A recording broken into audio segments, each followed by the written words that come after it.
Welcome to the Slop Farm. Enjoy the video. Start by inspecting the disc under bright light for scratches, dirt, or warped edges. Hold the disc flat and look from the center to the outer rim for circular scratches.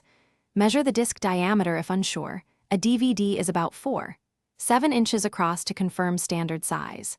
Next, test the disc in another player and on a computer drive to isolate the issue.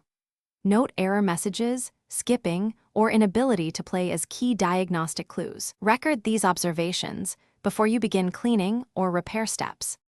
Begin cleaning with a lint-free cloth and isopropyl alcohol to remove oils and fingerprints. Wipe gently from the center outward in straight lines to avoid circular abrasions. For light scratches, buff with a small amount of non-gel toothpaste for about 30 to 60 seconds. Rinse with water and dry using a soft cloth in the same center-out motion. For deep scratches, apply a thin layer of clear nail polish to fill the groove and let it dry for 10 minutes. Test playback after each repair step to check for improvement. If home cleaning and nail polish do not restore playability, try a professional disc resurfacer service. These resurfacing machines remove a uniform layer to eliminate deeper scratches without risking the data layer.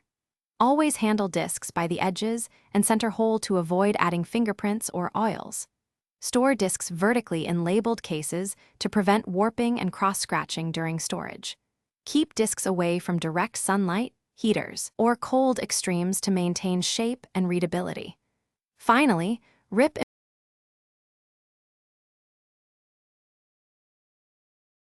Thanks for watching.